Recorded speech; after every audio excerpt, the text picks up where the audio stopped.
La matinale de Radio Classique avec David Abiker. Bientôt 7h15, les voix de l'économie. Stéphane, votre invité, le président du directoire d'Euronext. Bonjour Stéphane Bougenin. Bonjour. Bienvenue sur Radio Classique. Vous venez de publier avec d'autres acteurs de la finance un manifeste pour un meilleur financement des entreprises par les marchés financiers. Pourquoi est-ce que la France est en retard sur ce terrain ?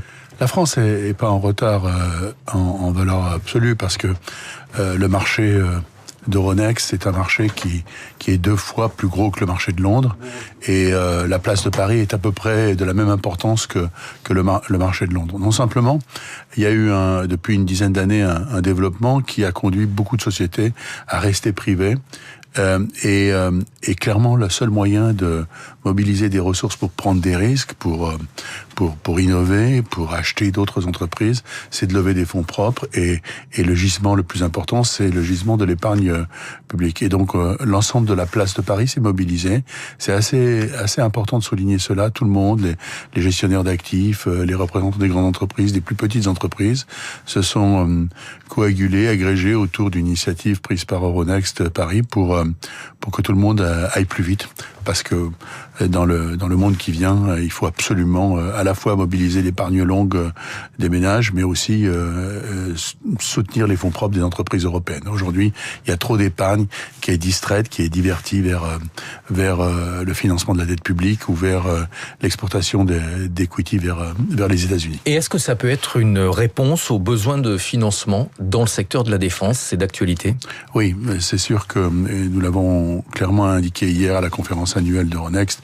Nous allons participer au développement de nouvelles capacités industrielles en matière de défense et nous allons participer à la génération de nouveaux moyens pour financer notre effort de défense. Les préférences collectives ont changé. Si nous voulons être libres, il faut que nous soyons craints. Si nous voulons être craints, il faut que nous soyons forts. Et si nous voulons être forts, il faut payer. Il faut payer pour s'équiper. Et là, nous avons un rôle à jouer. D'abord parce que il faut rendre beaucoup plus visibles les entreprises qui ont besoin de lever des fonds propres dans ce secteur. Il y a quelques entreprises cotées magnifiques en France qui sont des très grands groupes. Il y en a d'autres en Europe, mais il y a surtout un groupe très dense d'entreprises qui ne sont pas cotées, qui sont privées. Soit parce que ce sont des entreprises qui sont des joint ventures, des accords de coopération entre plusieurs acteurs, soit parce que ce sont des entreprises qui sont des gros sous-traitants. Et celles-ci doivent ont besoin de fonds propres, elles doivent être rendues beaucoup plus visibles. C'est pour ça que l'indice CAC 40 ESG d'hier, c'est-à-dire Environment, Society et Gouvernance, va évoluer. Nous allons créer un ESG de demain. Et l'ESG de demain, c'est un indice énergie, sécurité, géostratégie. On passe à un nouveau contenu de l'ESG et nous allons travailler à partir d'aujourd'hui sur cette transition avec les acteurs, avec les gestionnaires d'actifs, mais c'est une transition importante. D'une manière plus générale, comment est-ce qu'on peut inciter les investisseurs européens à soutenir davantage les entreprises européennes ? 68% des actions détenues par les gérants d'actifs en Europe, c'est-à-dire plus des 2/3 de leur portefeuille, sont des actions d'entreprises non européennes. Vous savez, la seule manière de résoudre ces problèmes dont on parle depuis quelques minutes, c'est la liquidité et notamment la mobilisation de l'épargne des ménages. Vous avez en Europe, et singulièrement en France, un niveau d'épargne très considérable. Simplement, cette épargne n'est pas allouée vers des produits longs et vers les fonds propres des entreprises. Pourquoi ? Parce que le produit qui correspond le mieux au financement dans la durée des entreprises, aux fonds propres, donc, c'est l'épargne retraite. Et pour des raisons historiques, chez nous, la retraite repose essentiellement sur un système de redistribution. Pour dire les choses différemment, aux États-Unis, si vous voulez avoir un peu de revenus quand vous êtes vieux, il faut acheter des actions quand vous êtes jeune. En France, si vous voulez avoir du revenu quand vous êtes vieux, il suffit d'espérer qu'autour de vous, les gens continueront à payer des impôts et des charges sociales. Et évidemment, la manière la plus structurelle de résoudre le problème, c'est des enfants. Le régime par répartition peut être colmaté, ajusté, comme on est en train d'essayer de le faire, mais structurellement, dans une démographie qui n'évolue pas bien et une croissance qui reste faible, il faut organiser une migration vers l'épargne longue, notamment sur les formes de fonds de pension. C'est ce que font nos amis allemands. Avant la chute du gouvernement Scholz, il y avait un programme extrêmement important d'incitation fiscale à l'épargne longue, notamment sous forme de fonds de pension. Mais justement, la question a été évoquée en marge du débat sur les retraites. Instaurer une part de capitalisation dans le système de retraite français, ça soutiendrait ça le marché parisien et européen? C'est indiscutable. C'est indiscutable. La raison pour laquelle les marchés actions aux États-Unis sont si puissants, c'est parce que vous avez des fleuves d'épargne retraite qui l'alimentent. On croit que le capitalisme américain est réussi grâce à ses capacités d'innovation. C'est vrai. Mais le deuxième pilier du capitalisme américain, c'est la puissance de son épargne longue. Et d'ailleurs, c'est l'épargne longue massive qui permet des capacités d'innovation, parce que c'est quand vous avez une épargne longue massive que vous pouvez allouer une partie de ces gisements d'épargne vers le financement du risque. C'est aussi la raison pour laquelle les Américains sont très sensibles aux variations des marchés financiers, beaucoup plus que les Français.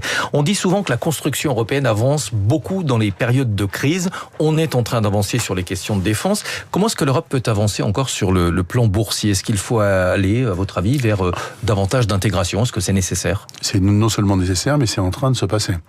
D'un certain nombre de projets d'intégration qui avançaient clopin-clopant, depuis des années, sont en train de s'accélérer significativement depuis quelques mois, depuis l'inauguration de la commission von der Leyen, depuis l'entrée en fonction de Madame Maria-Louise Albuquerque, la commissaire portugaise en charge du secteur.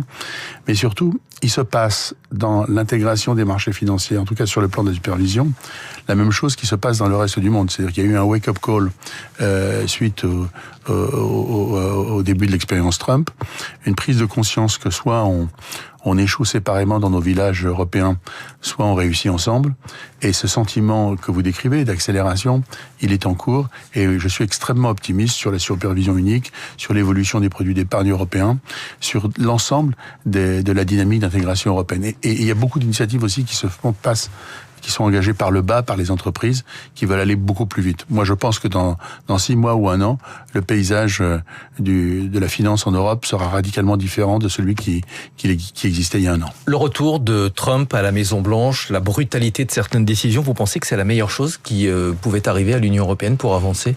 Non, la meilleure chose, c'est le maintien d'un système multilatéral coopératif. Mais dans un contexte, si vous voulez, il faut respecter le choix des citoyens américains, mais on n'est pas obligé de le subir non plus. Donc, il y a des effets qui sont positifs. Le premier, c'est le sentiment d'alerte, le wake-up call, le réveil. Le deuxième, dont on parle pas assez, c'est qu'on assiste à une transhumance sans précédent des capacités d'épargne et d'investissement américaines vers l'Europe. Depuis 2 mois, les volumes d'investissement en actions qui quittent les États-Unis vers l'Europe sont absolument massifs, tout simplement parce que les marchés votent avec leurs pieds. Ils ont constaté que les actifs étaient sous-valorisés en Europe et survalorisés aux États-Unis. Ils ont constaté que la volatilité des décisions prises autour de Donald Trump créait un environnement récessif. Et donc, les gens vont là où le rapport entre le risque et le retour est meilleur. Et aujourd'hui, il est en Europe, ce qui explique les volumes spectaculaires d'investissement américain en Europe, en tout cas sur les marchés européens. Merci beaucoup Stéphane Boujna, président du directoire d'Euronext. Merci à tous les deux. Stéphane, à demain pour la matinale de l'économie. Dès 6h à suivre, et si on parlait français, avec Karine Dijoux. Et juste après, les coulisses de la politique. Marcelo Westfred, très à l'écoute de la cacophonie gouvernementale.